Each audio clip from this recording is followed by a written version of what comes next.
The Daily Bread Bible Study is back for day 187, Sunday, July 5th, 2020, focusing on Proverbs 21 through 23.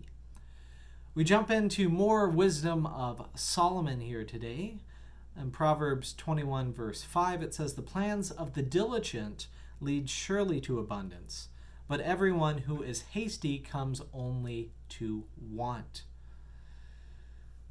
This is phrased in multiple different ways here in the book of Proverbs. The idea that, to gain wealth gradually is a blessing, and that when we, pursue after wealth too obsessively, then it, leaves marks on us, and it challenges our spirit and our life and takes away from things. So I feel like this is very true of retirement and savings, that as it's called stealth wealth, or the idea that you build stealth slowly over time, and you don't have to flaunt it. You can be humble about what car you drive, the type of house that you live in, and know that as long as you're able to take care of your needs and the needs of your children, that is a good life.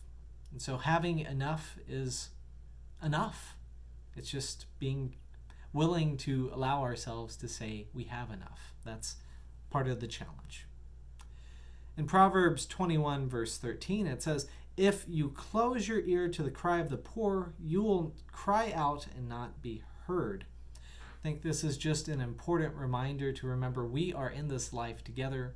We're connected with other individuals, and our wealth and our pursuits of wealth, right? Essentially are connected with other individuals and their livelihood as well too.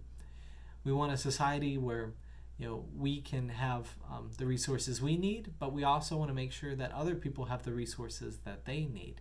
And that means that you need to listen to the cry of the poor. That doesn't mean necessarily everybody who is there on the street corner giving them exactly what they want, but it means that we're called to listen and be attentive, and to figure out ways that we can create opportunities for people to have their needs met, and to not neglect to listen to those needs in our own community.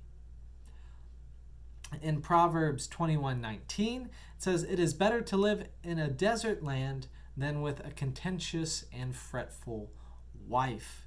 And I want to spend some time talking about this. Now, this sentiment appears often in Proverbs, right? Critiquing the wife, or uplifting the wife if the wife is, God-fearing and obeys essentially, God's ways and the structures of society, but then also critiquing, wives, and especially adulterous wives, or wives who are very emotional, as it might seem.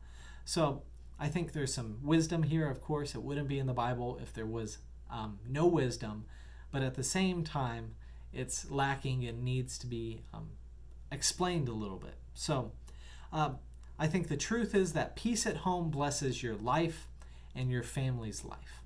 So when you're not in conflict with your significant other, with your partner, right, then you are able to live in peace and harmony, and your family can flourish.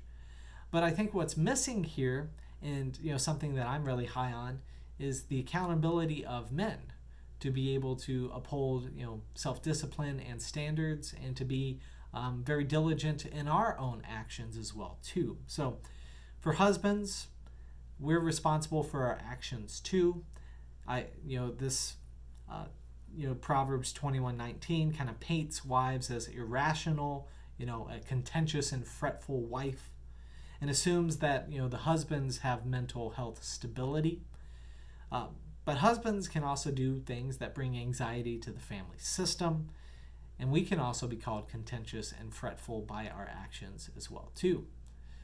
So I think the remedy for all of this is to any partner to have high standards of their interactions with each other, and to have high standards of their interactions within themselves, of how we present our anxieties, to do it with honesty, but also to do it in ways that fit the situation, and also actually seek to resolve conflict instead of creating more. So, an example from my life and with my wife is that we've had a lot of challenges recently, and there's a lot of anxiety in our household. There's a lot of transition as we are expecting our third child, and COVID-19 doesn't help out with that. So I remember yelling at my wife in a conversation,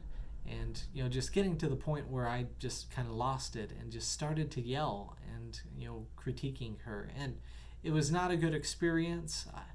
It just led to honestly, it led to some talks afterwards where we were more level-headed and resolution, but the act in itself had an impact I didn't expect.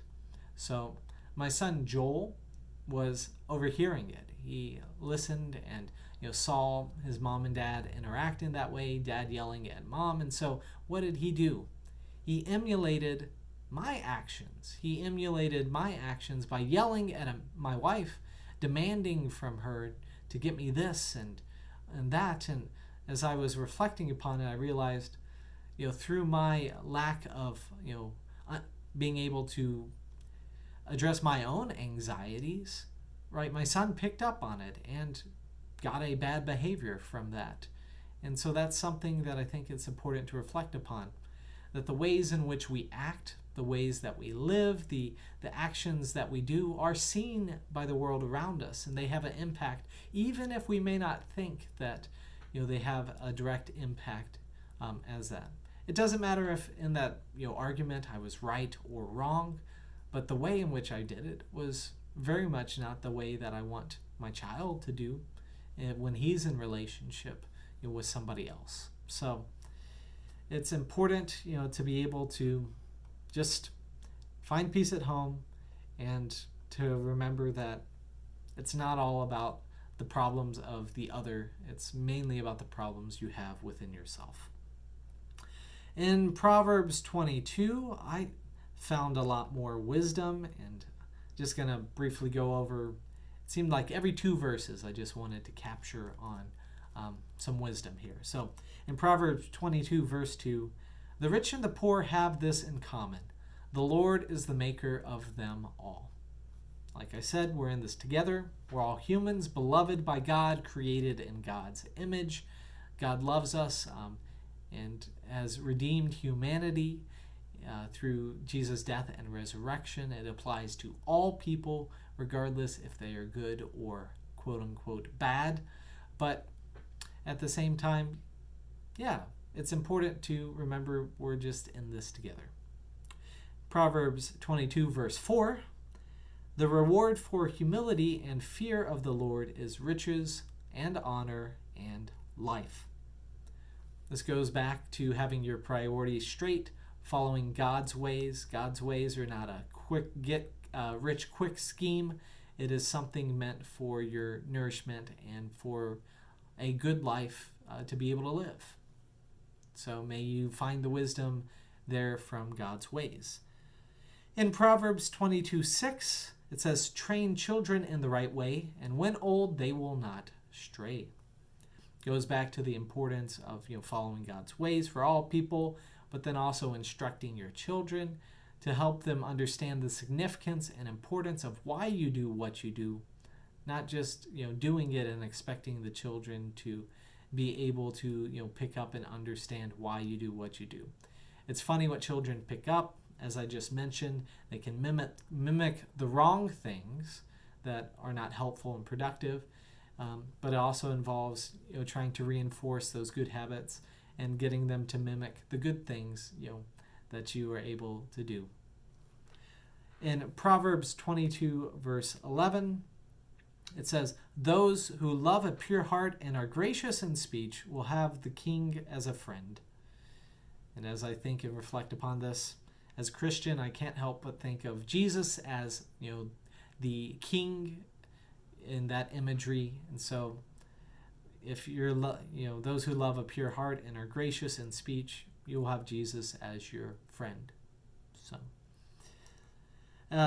Then we get into verse 17 here in Proverbs chapter 22. It's a section on sayings of the wise, and I'm not sure, where it kind of stops, but because most of Proverbs to me feels like very similar wisdom, but I see kind of a pattern here. It seems to be more kind of connected bits of wisdom, and then also to lay out that instruction and then give an explanation or a rationale for it afterwards. So you lay out this good, truth or this good proverb, and then you try and explain a little of its application. Closing it with Proverbs chapter 23.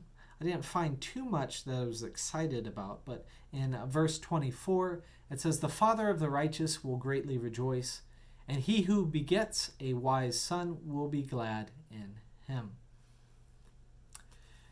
That's my hope too, to be a good father, to be able to greatly rejoice in children who have a strong sense of what is right and what is wrong, especially right and wrong in relationship, ways that are helpful to interact with others, ways that are unhelpful, good self-discipline, but also a willingness to accept your own mistakes and move and learn and grow from them.